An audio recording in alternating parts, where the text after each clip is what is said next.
one and all, welcome to Let's Chat. I am John Brent's Director of Community here at Twitch, and we're going to have a great conversation today. But before we get started, this is something I always like to do right out the gate. I want to see your favorite animated emote, and I want you to spam it in chat. I like to see chat just flowing with all the things. We see Science, what's up, fellow ambassador, and a little greeting from our special guest today, who is also a Twitch ambassador. But not only that, this is an individual that I've loved working with over the years. They are incredibly creative. They're an incredible performer. They have produced so many amazing tabletop series here on Twitch. They're also a thespian beyond. So if you love theater, they're definitely a person that you can go into the depths on theater things with. But they are just a sweet, sweet individual in our space. So I would like to welcome to today's show the one and only Seum. Welcome to today's show. Hello. Thank you. Thank you. Happy Thank to be you. here. I'm here. Thank you for having me. No, of course. I've always loved watching everything that you produce in the space, and especially when we could get together at events or anything like that. You're always a beacon of so much good for the environment, but also just an incredible talent in our space. So I figure give this world of potential viewers and those who are hanging out with us a little bit about yourself. Tell a little bit about your story. Yeah, so I'm Sam. I've been streaming on Twitch for over 10 years now.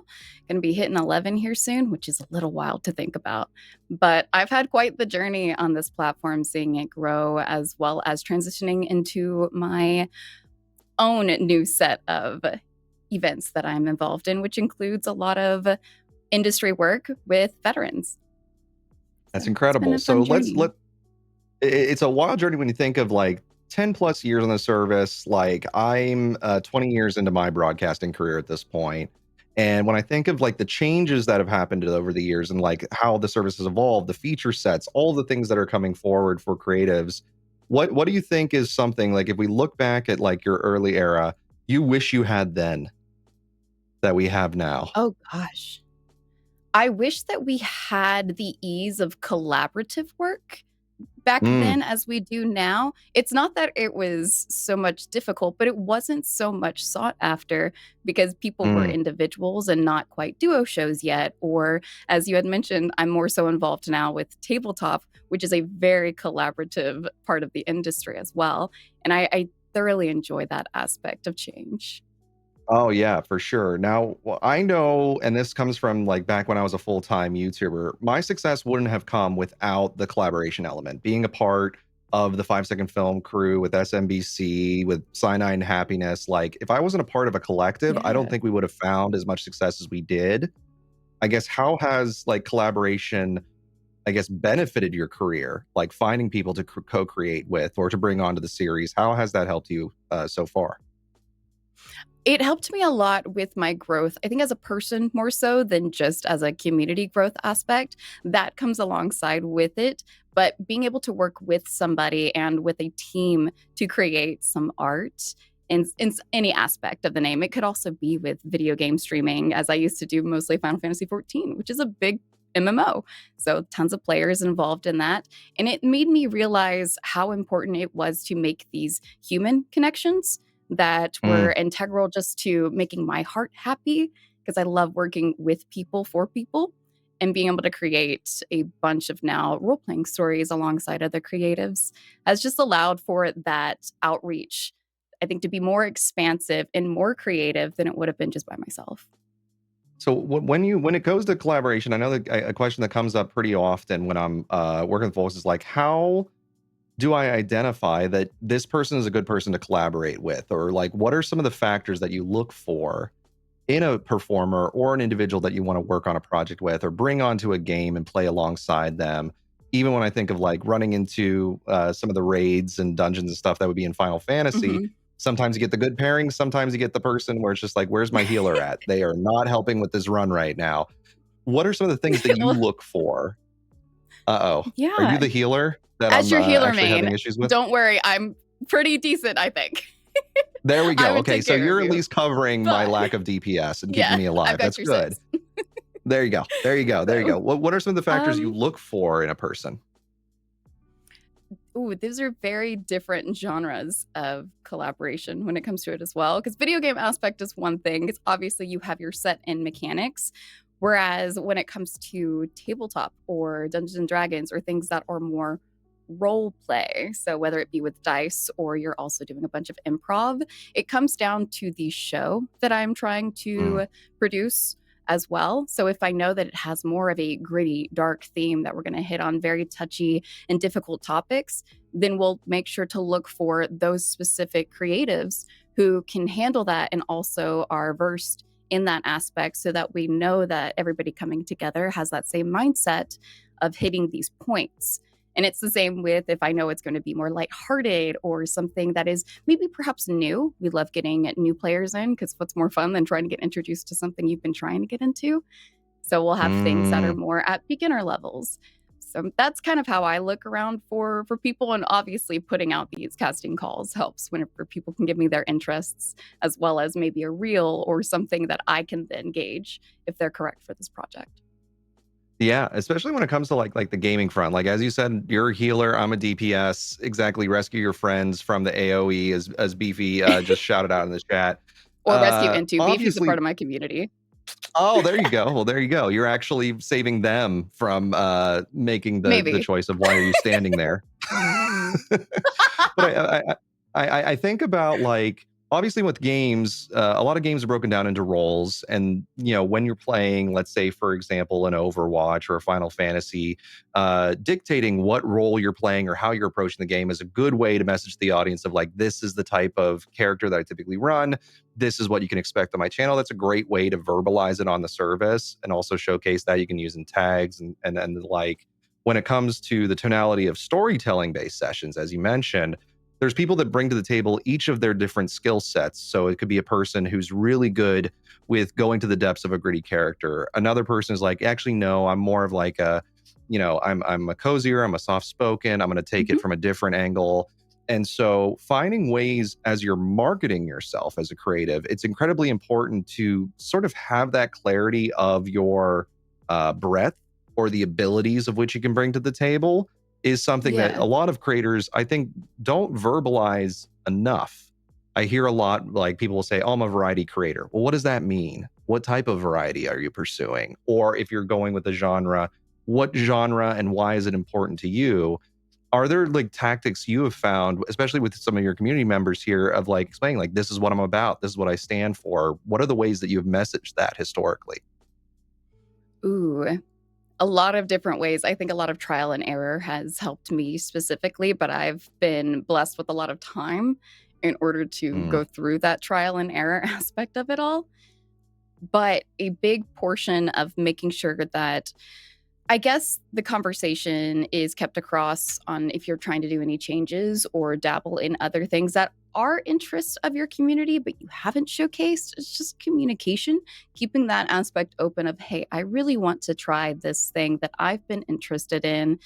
And I understand if it's not an interest of you, which is something that we as creatives have to understand that our communities are not like, we do not own these people or the time that they give us. That is all incredibly valuable that they are willing to do so. So as long as you're open and communicate these things with them and are being honest about what you're wanting to try, that way nobody's blindsided.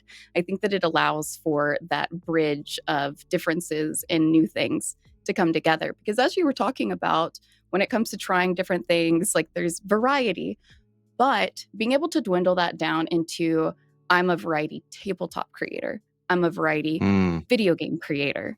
And sure, you could do both of those and maybe specify which days those are going to be a part of. But finding your niche and then elaborating on that niche is what I've found Mm. quite a bit success in. That's well said. I mean, when it comes to like general variety, and this is something that I think many broadcasters don't think about, is I've said on previous shows, like every follow you receive is one person at one point in time who clicked a button and said, I like that. That specific thing Mhm. that you were doing then got my attention, and I want to invest my further time in watching that. Where you typically see occur is that followership doesn't translate every single time when it comes to a show. This is why there are individuals on the service who have millions or hundreds of thousands of followers or in a growth phase.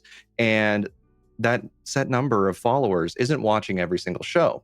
The reason why is because somebody is saying, I like a very specific thing of which you're creating. And the more that you can hone in that concept as a creative and share to the space, this is what I'm going to be offering you. This is the types of executions that you can see on my channel. This is the type of energy that I bring each and every time. It hones in and strengthens that conversion balance between who's a follower and who's an active viewer. And so this is something I Mm. encourage all broadcasters to truly think about is, are you communicating it effectively? There was actually the joke that Crazy actually put in here regarding, a lot of people just sit there and collect. I agree. There's a lot of broadcasters who just broadcast for broadcast's sake. But are they actually growing as a creative? Are they expanding their potentials? Are they thinking about the long game, or are they just like hopping in? And there's nothing wrong with broadcasting as a hobby or just to pass the time or to do something. But if you're truly wanting to be a full-time creative, you really have to hone in on this concept of what are you offering your audience? And then also balancing how much can I offer my audience when it comes to the frequency. Have you navigated, Sam, in your career, like points of which you're like, oh, I actually over-indexed doing too much of something. I need to pull back or I need to pivot because my interest is waning in that area. Yeah, yeah. And I think that comes down to any time that if you're a creator that is very much within a certain game, that is very difficult to then break out of. And I've been somebody who, for those of you that don't know, I got partnered while I was playing GTA 5, not RP. It was not a thing. It did not exist. So I was playing back in 2016, 2017, and that's when I got partnered. And I hadn't touched it again since, mainly because at the time, this is not for current people. I do not know it. But it was very toxic to me personally, even though it was a multiplayer aspect that my community was able to come in together with. However, I knew deep down I was a very cozy person. I just wanted to play like The Sims or even play with my friends on Destiny because that's what got me into streaming. And so, not communicating that with my community that I'm never going to touch GTA 5 again, to this day, I have not. Um, it was detrimental to my learning of how to talk to my community about these massive changes that are necessary to me, or I will not be able to be happy continuing on in this element of game. So that's where I noticed my first hiccup. And ever since, it's been very important for me personally just to communicate it, even if I knew that the drop off from Animal Crossing to Final Fantasy 14 was going to be astronomical, but I'd never been happier. Not that I wasn't happy during those game times, but there comes that time where it's okay to find your finality in something, and you have to be comfortable with that finality in order to progress in your own, like, it's not just like your career journey, but your mental health is very much important with what content you create, not just consume. That's If that right. answered That's your right. question. No, it does. And you hit on another beat there, which honestly, I see a lot more happen in this space, the live broadcasting space, than I do in other forms of media, which is creator burnout. You're speaking to the Mm. balance of like mental health considerations that come into this. The way that I verbalize it to most folks is, it starts with you. You wanted to do something. Let's say you want to play a game, then you're looking for them. Who's actually going to watch me play that? If I'm trying to build an audience. And then eventually the them becomes the us. And depending on if it was like that one game, let's say if I was only playing Persona 5 every single day, and then I just would rinse and repeat, do New Game Plus and all that, and that's all I do, my audience base is built on liking me play that title. And then if I want to transition out, I have to be aware that I will likely lose a segment of that base that's not interested in watching me explore other things. And there's a comfort that you have to reach as a creative of knowing when you've reached a point before you burn out and just pursuing, what you've historically done or what you continue to provide the audience in order to maintain that aspect of mental health. Crazy followed up with like, well, people just play games. Why are we over analyzing it? Because, a lot of the conversations when we think about being a broadcaster or people who are wanting to grow or to find their audiences, I see a lot of conversation online where individuals will call themselves the small streamer or are looking for discovery. Discovery is one Mm. part of the business, but it's like I could put you on stage with Beyonce as the opener, but if you can't perform, that audience is not going to remember who you are and it's not going to work. It's not going to pay off and your career kind of ends there. So you have to think about, what am I actually providing as a broadcaster that gives that time worth exchange of, if we have about like 14 hours of time as individuals to give to entertainment, why should they watch you over something else? And what are Yeah. yeah, go for it, Sam. No, I was just going to mention because I'm pretty sure it was you. I can't recall when, but it was maybe one of the first times that we hung out way pre-pandemic, Yep. that you had mentioned to me that you need to learn how to become sticky. And I have since Mm-hmm. used that term to this day. I used it at a panel in TwitchCon this year about being sticky, because that stuck with me on making sure that I hone in on who I am as a person, not a creative, but as a person, and what it is that I want out of the feeling of my community, what it was that I want it to grow into. Because you should foster from the beginning, because it's really hard to then, put that peanut butter down and hopefully grab a few more people. But it's like, no, you got to figure out who you are as early on as possible and be able to hone in on that. You can grow. You're a live streamer. Live streamers, we grow a lot. But it's important to spend that time maybe off stream figuring out those elements that are going to make you worthwhile people's time. Because once again, you don't own your community members. They might be a part of your community, but they're also probably a part of 50 other communities. And you have to be aware Mm-hmm. of that. So, what makes you favorable over somebody else that's live at the time? Because it's not competition, except for with yourself. You should be wanting to better yourself and what makes it worth it for you. And people can feel that.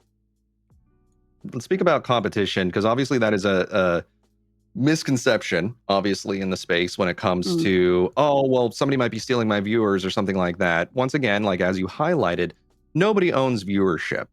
Nobody owns mm, viewership. They're their own person, they can watch. In the same way that we have, several hundred folks watching right now on here, you've chosen to be here, and I'm grateful that you chose to be here today, to be here for this well, thank you for conversation and to asking. give your insights and your share. It's just like, you chose to. And I think it's reminding broadcasters that that number tally that many people try to chase. They're like, oh, number must go up.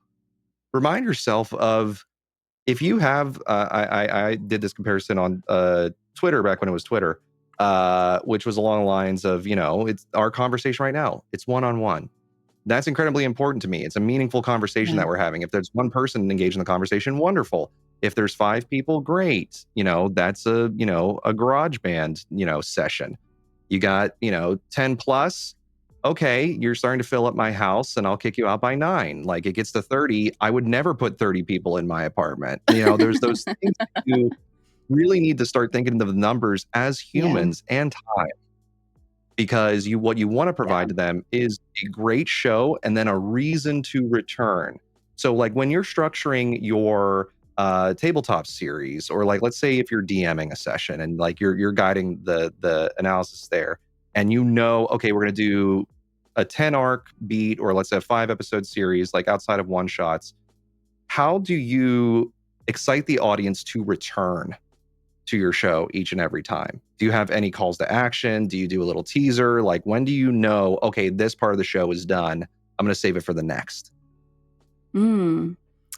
Ooh, that is a lot of answers that I could give with this question. So, for those of you who are new to me, I only create and produce tabletop content for nonprofit.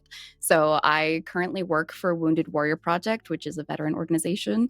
However, the way that we're able to produce content over there, not only with the call to action when it comes to people applying for these certain shows, and we'll have the settings set up for them, give them an idea of what this could be involved with, but I think it's the element of us being able to fundraise. And not only that, but tell incredible stories that the community can have a part in, because via donations, they affect our narrative and our gameplay. And so the story then becomes everybody's story. And um, we're very structured when it comes to making sure that we only have a certain amount of episodes a season, so that is also something that people can understand and anticipate, that this isn't a long form. They will have a finite ending when that time comes, but you can still participate and become involved in these aspects and the elements of this entire narrative. And so hopefully that is what keeps people coming back. and I think would create incredible stories over there. So that's the answer I got for you, John. No, that it's great because what you found is you needed to give an incentive to an audience member of I can inflict or like I can inflict pain on this character or I could give you a healing potion. Like you found avenues Mhm. for them to participate meaningfully in it. Like for those who experienced this in like early like Justin TV into Twitch era, Twitch plays Pokemon. You could be anarchy or democracy in the ways that we Yeah. played that. So there's ways that you can incorporate in your audience into the storytelling mechanisms, which then gets them wanting to come back and experience more alongside you because they saw what their impact did to the show to better it. And so that is something of Yeah. which I would encourage all broadcasters to think about is like, at what point do you meaningfully integrate your audience into your production? And it's the key there is the meaningful integration. You don't want them to overload it or take it off the rails completely. Sometimes a good little bit of chaos is fun, but if it completely derails the show, then it can get rough. So, for example, if you have alerts, ensuring that you have proper alerts set up so it doesn't overtake the broadcast fully. So, an example of this is like, let's say a sub alert. A person gifts a sub, great, alert goes off. We'll see how long that goes for. When the sub bombs start to happening and people are gifting a lot of subs, if that same alert just kept going off, and let's say that lasted for 20 minutes of just that, there goes the show. The show is now completely owned by the audience. So you want to find what's that balance of I allow you into the room. You can co-create with me. You're a part of this experience with me because you're giving me my time. I compare it to like some of the like past theater experiences. If you ever saw like The Room and go to a screening of that, people bring things to go Yes. watch The Room. Or if you ever went to like Rocky Horror, there's lots of like Yes. audience callbacks. So think of like what is the meaningful way that the show keeps going, but they're a part of it, and finding that Yeah. balance. Have you ever had the experience where some of these mechanisms you implemented actually took over or derailed like actually what you were trying to do? Derailment in a positive form, yes. So the way that we Good. have it set up over on our tabletop streams, it because coming from live streaming, I understand completely that aspect of the audience being able to take over, which is great. That chaos and that element is so fun to your communities as well as hopefully yourself. Don't do something that is not fun to you, please. But that is different when it comes to a collaborative than stream. You really do have to hone in on this community aspect because you don't want it to derail several people who are there to perform as well as to tell an incredible story for people to indulge in. And so with that aspect, the way that I've been able to find a really good line has to do with collaboration with my team. So my Wounded Warrior Project team behind the scenes, we talk about these things and make sure that we're bringing in the elements of fundraising that are very important to us as an org and our mission, but also being able to aspect it with these like drop downs. So maybe like anonymous donated $3. And then we have a bar at the bottom that slowly fills up, and we've been able to have it coded to where it repeats every amount fundraised. So if we were to Mm, fundraise like 144 on our Lord of the Rings show, that would then reset, but it's our Hope and Shadow bar. And whenever that is reached, something that our game master then has to implement, even though it hasn't been so disruptive that everybody is stopping and like waiting for these to go through, it's a quick sound. You can see the drop downs, you can see the total raised, and you can see that constant repeat of something that you know big action is coming. So having those mm, silent but very visually appealing and understood elements within your shows allows for that clear conversation that you don't have to constantly answer verbally and interrupt, if that yep. helps No, anybody out there. that But yeah. no, it does. What you're mapping to is something I spoke on at TwitchCon, which is the basically treating each show or the arc of a show similar to like the arc of a motion picture, where you have several beats that then eventually lead up to the climax, and then there's the falling action that occurs. So like building up to the climax would be in the instance of this bar filling up, of we know something's coming. I want to contribute to have that big moment occur. You hit the beat and now we're Mhm. visualizing it and we're seeing it together. So for the broadcasters out there, think about what are the ways that you can communicate during your show. This is the arc I'm trying to go for. I'm going to try to take down this Dark Souls boss in 10 tries, or I am going to reach chapter 2 of this game, or, what are the ways that you can construct into the flow of your show of we're going to hit this point, and then when you hit that point, am I going to build to another climax, or is that where I end my show and I save that, like, oh, I want to see more, to get them to come back in your door? So think Hmm. about, for your shows as broadcasters, to step outside of, I'd reference the concept of broadcasting for broadcasting's sake. If you're just broadcasting saying I'm just playing this game, once again, there's no real incentive for a viewer to hook into you. If you're saying, I am playing this game because I want to beat my personal best, or I want to beat the world record, or I want to hit this next stage in this game, or level up my character at a certain point, you're building an arc that an audience can buy into. And that's something you want to Yeah. communicate. Now, you've Yeah, mentioned Wounded Warrior several times. I'd like to go a little bit I deeper with you have. on, tell me about Wounded Warrior project and what that's all about for you.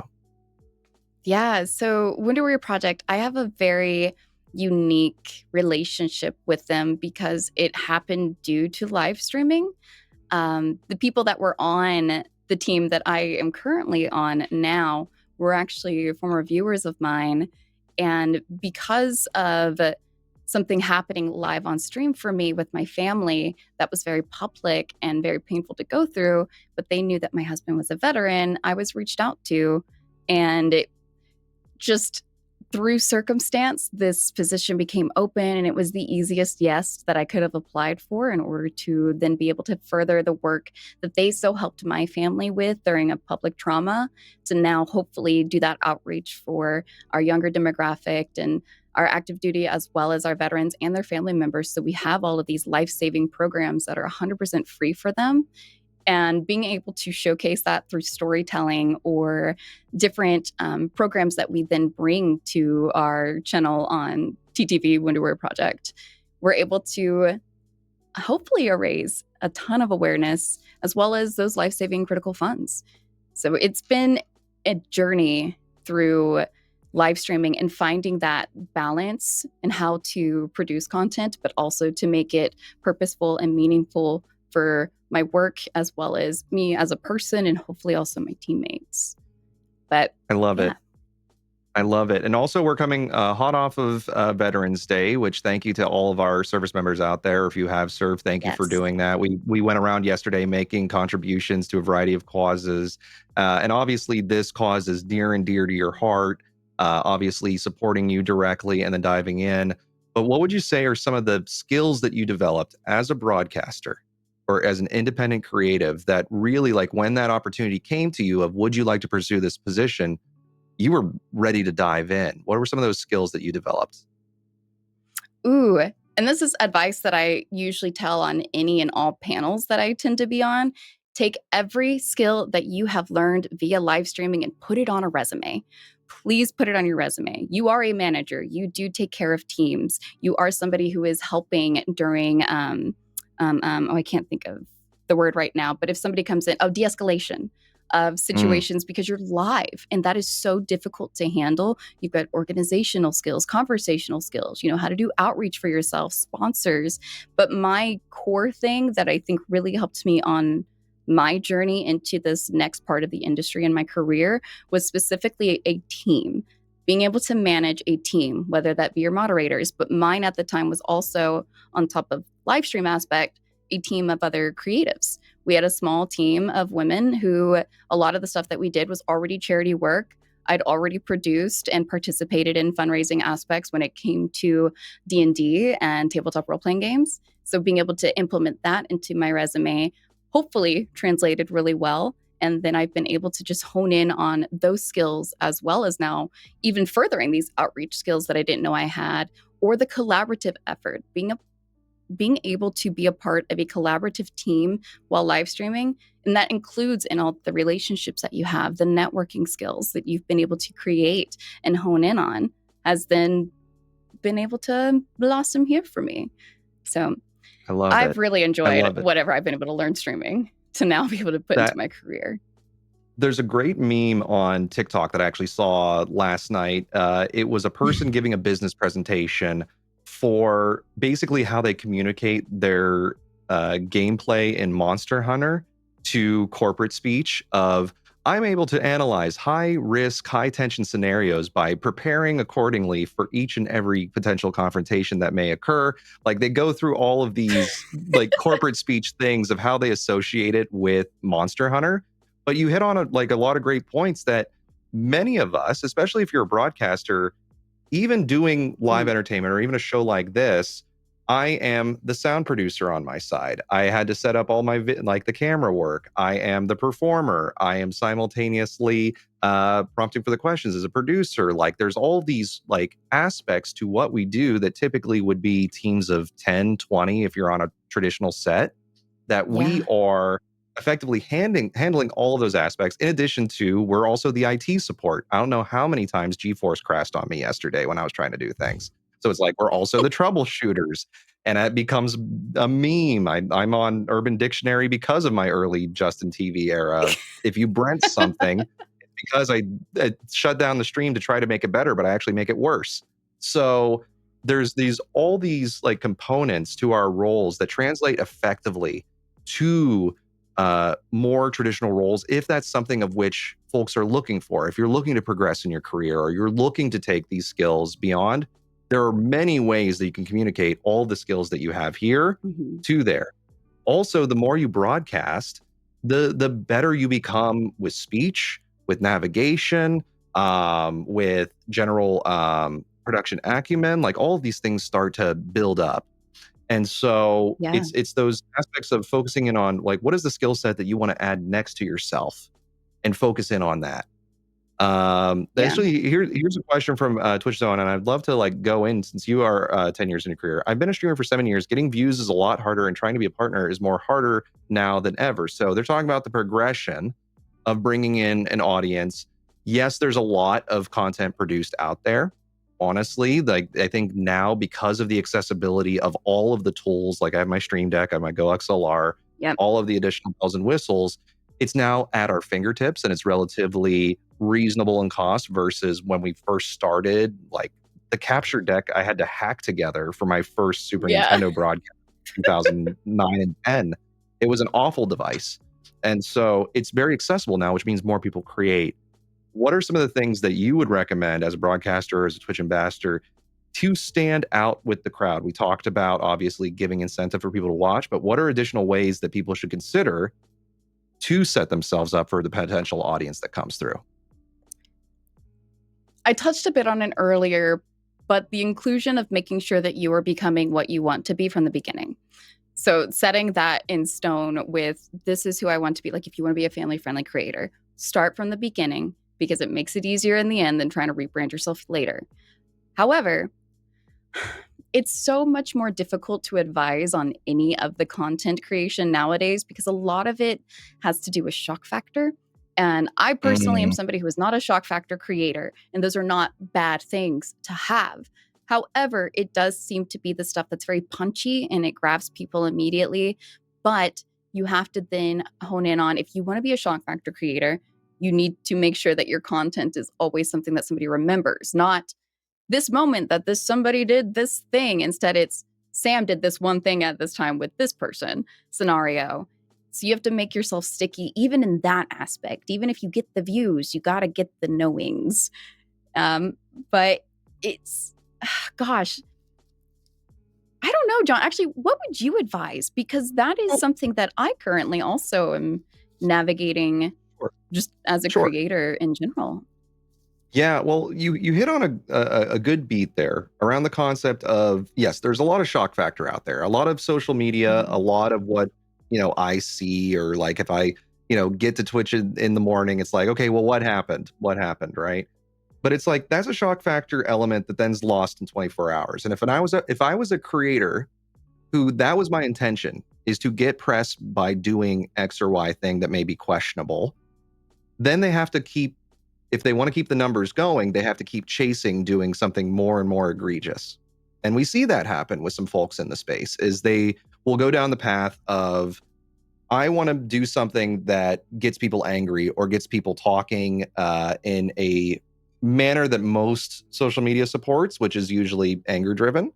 Yeah. And as a result, they're just creating for themselves a harder and harder career path that they always have to keep one-upping, and then there's always going to be somebody else that steps into the space to do it. And so for longevity as a creator, if you're wanting to pursue this full-time for, let's say, as long as I have at this point, 20 years plus, and hopefully I got more years ahead of me in it, you want to think about, how can I hook my content less on just that emotion and more on a concept that actually was introduced to me because of BuzzFeed. The BuzzFeed model is nostalgia, humor, and value equals the share. Nostalgia, does it relate to you, a personal experience, a personal like favorite, like you'd say, like favorite sport team or favorite game? Humor, does it make you laugh, make you cry, make you angry, make you incredibly happy, make you joyful? And then value, is it something I've never seen before?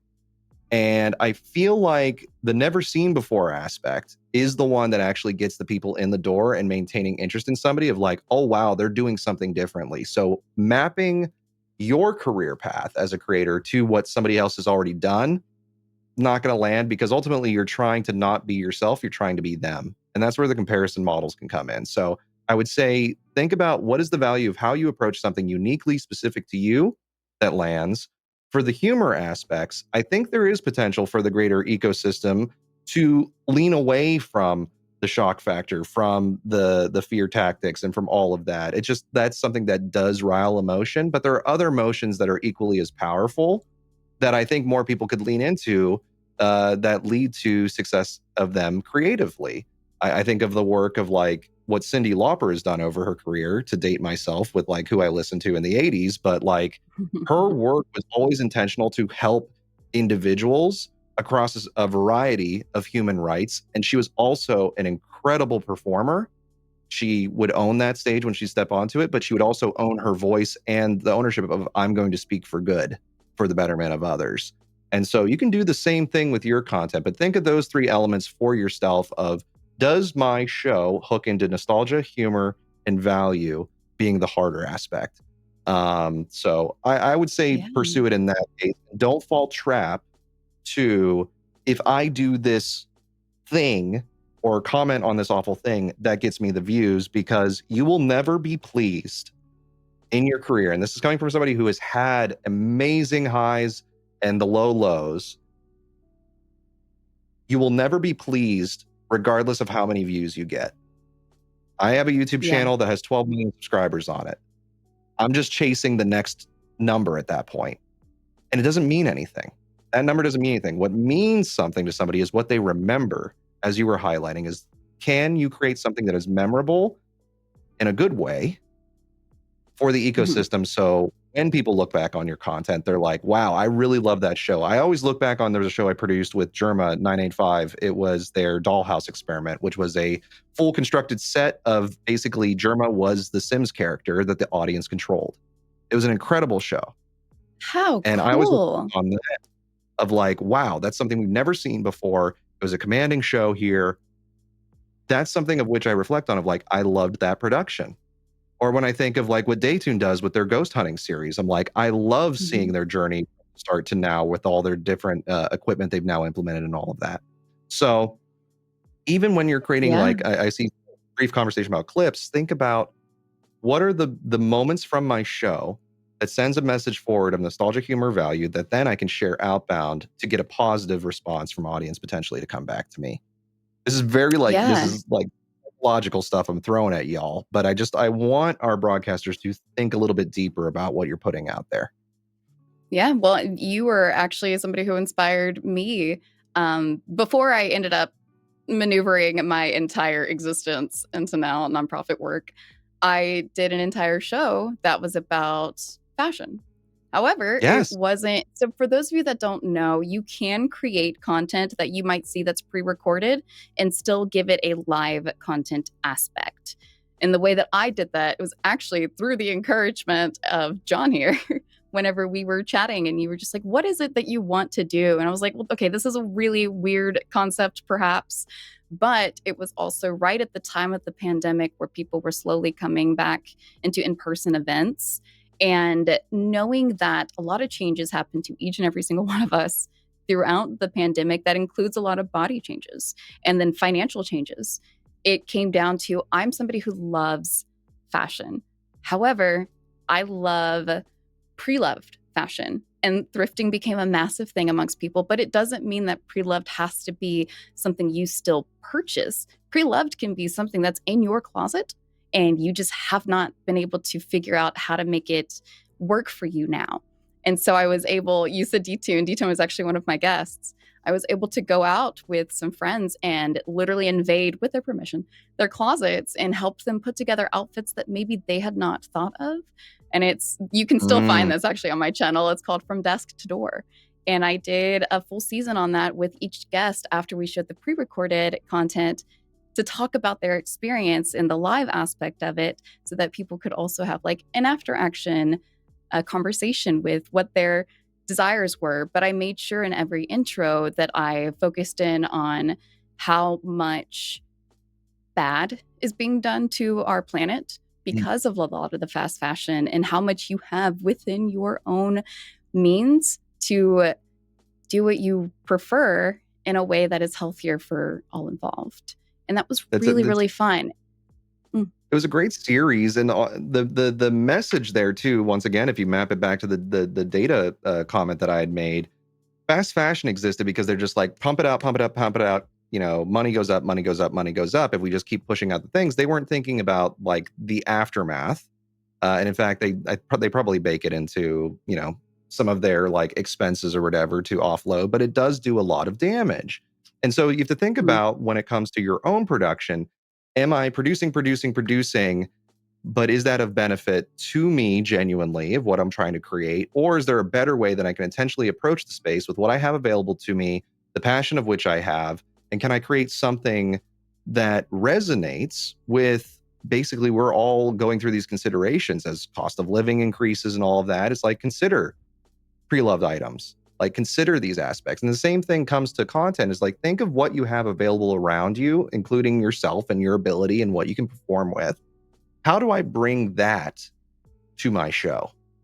Not that I have to buy the next big game when it comes out, not that I have to chase the trend that's happening, but think about, for yourself as a creative, what can I provide that I have access to? And that is yourself, your voice, your vision, what you want to showcase, and see if there's ways that you can build that forward. I actually like the breakdown in chat that was just a little bit ago. Let me pull it up here from Sir Deadlock. When we think about the difference between live, VOD, and clips, or short form vertical media, let's just say, streams or the live interaction, like this show right now, will never happen again. This is a live beat that you are all here for, very similar to a theater event, very similar to if you're watching a speech. So there's that aspect. VODs, they mentioned, have an expiration date. They can have two effectively things. VODs can be built for evergreen, so evergreen concepts that will always persist. Let's say, you know, a VOD about why is the sky visibly blue? Okay, well, that will last for as long as humans are curious about why is it blue. But if it is a VOD saying, you know, let's play part 1 for this game that just came out, there's 100,000 other people who created that exact same VOD. So it's going to have an expiration date when no one is searching for that game anymore. So there is an expiration date to that. When it comes to the clips component, and this is why I encourage all broadcasters to think about a meaningful clip strategy for themselves. When it comes to a clip, think of that as the quick gateway for an individual to understand who you are, what you're about, and what potentially they could see in a longer format from you that will hit their feed, and likely, you know, typically on a feed, it'll last about like 24 hours at max. So we think about, what is that one message I want to get out that I can pull from each of my shows that hooks onto an emotion that can incite interest in myself? How can I put more of those clips out there to discover more folks who are interested in what I'm interested in, what I bring to the table? It does draw people to live streams. I've seen huge success with broadcasters who've truly leaned into vertical strategy. It's something of which I'm adapting to, because, you know, one of our old YouTube channels was 5-second films. We were a horizontal, very short format channel, but then, you know, we got to flip the camera now so we can capture a different perspective. But it's one of those things of thinking about how you approach your content and distribute your content, knowing that there's these different time limitations to it and how it will be seeded out there. How do you think, Sam, about your like social strategy, or when it comes to your work with Wounded Warrior, like how are you thinking about social strategies or getting the message out there meaningfully? Ooh, getting the message out there meaningfully is integral to making sure that the honesty aspect is understood and how much benefit there is in the investment. That doesn't mean that the financial investment, but the time investment that people have in not just obviously Wounded Warrior Project, but your streams. So that comes down to it too. But making sure that the message is clear, as you had said, regardless of what that content might be, is very, very important. I don't handle a lot of the like social media aspect as much as some of my teammates do, as well as our social media team in themselves. However, we are made sure that we understand the language that we're utilizing so that the message, once again, is clear regardless of which teammate that you talk to. And that should be the same across all boards, whether you are your one creator or you create with other people. Or if you have guests on, if you know that something could be talked about or mentioned, make sure they're briefed so that you're speaking that same language as well. Or if somebody's not comfortable with something, they're able to then just utilize the phrase of, I don't have enough information to speak on this topic, or send it to another person who might. It's okay to not have an answer. And I think that that's also very important to practice, is not having answers. Because what are we Yeah, but humans that are always learning? yeah. I mean, a lot of us want to have the answers for everything. I mean, heck, if Mhm. there was an exact formula that I could teach you all and say, this is exactly how you're going to get success for your specific approach to content, I think I'd be multi-millionaire. We'd all be very wealthy at that Right. point, sharing that information. But each journey you have as a creative is unique. And so you have to Mhm. approach it from an aspect of, okay, what has historically worked when it comes to entertainment? How do people just currently distribute? Like Life Less Trip just put in here, TikTok might be the fastest way to get your streamer message nowadays. It might be if your potential audience is there. You have to ask yourself is the audience that I'm seeking existing on a certain service that I'm distributing to, or are they not? Shut up, you're wealthy. Oh, Ned, I wish. I'm working on a house at some point. I hope. Maybe one of those 50-year mortgages or whatever they're saying. Then maybe I'll figure it It'll out. be here. I No, but know it. oh, if somebody's got a quick hint on that, let me know. I'd love to. But when it comes to your distribution out there, think about where are the spaces you want to send out to. Where is that potential audience reach? Is it on Reddit? Is it on TikTok? Is it on Instagram? Is it on YouTube? Is it on Mhm. Facebook or any of the Meta connected devices? Like, where are the individuals you hope to view your content existing, and then focus in on distribution to those outlets. You don't have to be everywhere. In fact, you shouldn't be everywhere, because then you don't have an audience pull to say, I need to find you at this one singular place.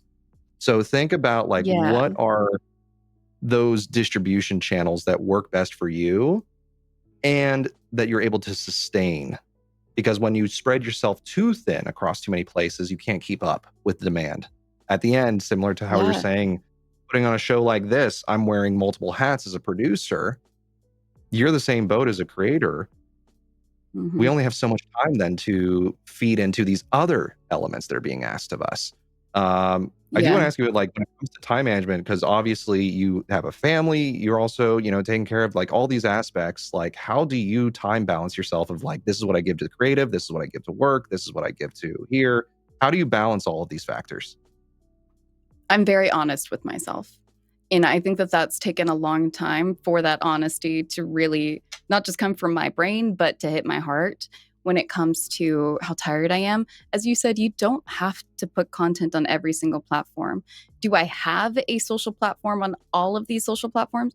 Yes. But I don't post on them because, once again, maybe the audience isn't right for me. But also, I have this home life. I need Sam time. It's very important to my health, especially after getting older throughout the last decade on this platform. It's changed so significantly in not a negative way, but in a way that I am not somebody who can advance in the way that is required, it feels. But if Mm. you're really honing in on just like your honesty with yourself, like, I'm tired. you do not have to post that video unless you have sponsorships. Please do your obligations. Do not go against your obligations. Please do your obligations. You don't want to end up being a Forbes article. Yeah. That, but also taking on those obligations. Be honest with yourself. Is this something that is going to be beneficial, not just to like my pockets, but to my community? Is it something that's going to resonate with them? Or is it just going to be something that is thrown into the wind? And sure, get your bag in the end. I'd say do it, but only if you're being honest with yourself and your exhaustion. I have a family and I have a job, a 9-to-5, which is why I don't produce as much on my channel anymore, but I do it for my works channel because that's what brings me so much joy.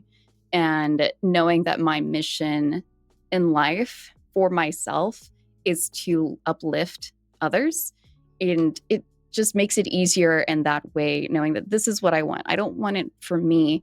I want it for those that I can help. I like that perspective, and there obviously is a lot of individualism, obviously, when it comes to the creation space. A lot of people are obviously chasing at their aspects of what they hope to achieve. I think understanding for yourself what you're wanting to achieve for yourself personally and having a mission set to that. If you want to be the #1 speedrunner for Super Mario Land, and that's your goal, and that's one of your goals in life, then you run at that. If your goal is, I want to, over the course of my career, help children who have childhood cancer, and like that's one of your missions, great, you run at that project and you figure out how you can contribute to it. And so knowing what these missions are for yourself and tying that, if you want to your content, helps drive in the pathway of, regardless of what the followership is, the viewership, you're still happy at the end of the day creating what you create because it's still aligned with what you're running at. And so it's good to have that sense of awareness for all creatives out in the space of what you want. Now, I did just mention, obviously, like goal setting or mission setting. What do you hope to achieve, would you say, in the next, you choose a period of time, but like what is the next thing of which Sam wants to run at? Ooh. I run in too many different directions. I'm literally the kid on a leash. The parents are yanking back, and I'm like, no, I want to get You're there. at the theme park, and you're like, I want to run to get the corn dog. Yeah, I want the front row of the roller we're going to coaster. Matterhorn. Yep, exactly. Okay, I'll do that too. Why not? My spontaneity knows no bounds. But I am definitely someone that needs to be honed in, and I'm eternally grateful to my team who always make sure to make sure that we're in the right alignment of where we need to go. That is also a part of just being honest with myself as a self-proclaimed extroverted extrovert. I really am willing to try and do anything that I can. But once again, I know my mission at heart, and it's not for me, but what brings me joy for others kind of thing. Yes. So I would really love to continue producing incredible stories, whether they be through roleplay or getting to uplift those voices, especially our veteran voices, and hearing what they have gone through, and then now how things have been able to help them. That is so important, to be able to have those voices and that awareness heard, regardless of if it is just from my career, just any aspect of life that somebody has gone through. Your story can be really resonated with, regardless of if you think that it's not worthy of that. Yeah, it is. Somebody is waiting to hear the words that you have to say that maybe they have felt and have not been able to put into words themselves, to help people feel less alone. So take me anywhere that helps me do that. Oh no, I think that's why we united very early on in our careers when we connected on that, because it was a similar mission. Because I was a touring actor before I got into directing and producing, and the reason why I got out of acting as a primary was because I was tired of the cattle calls that we would go to. And so a cattle calls, you go to an audition and there's hundreds of others that look just like you, and you're going into the audition and then you hope to get the role. When I transitioned into directing and producing, the reason why I wanted to do that is because I wanted to be the decision maker to put great minds and great performers on the stage, because so many people weren't getting that opportunity. I went from being a full-time creative to working at a place like Twitch is because I wanted to, one, be able to translate the experience of a creator to the service internally and work with those team members, but to give more creatives the opportunity to be seen and have the power to do so. And that's why I came in-house here. So you always think about that progression of are you aligning with what your mission is? And figure out for yourself, like, what is that path I want to take next? And really think about that. Yeah. Because that's what's going to be important. And that's where you're going to personally feel fulfilled. I'm telling you again, it's never going to be the numbers feel fulfilling. What's going to feel fulfilling is what contributes to eventually have numbers start to come your way. It's what you're doing actively is where you get the fulfillment.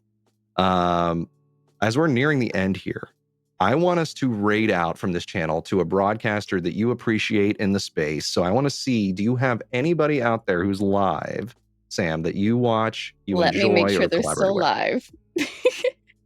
Yeah, that's always fun. It's like when we do this at the end of our shows, sometimes they're away from Yes. their chair.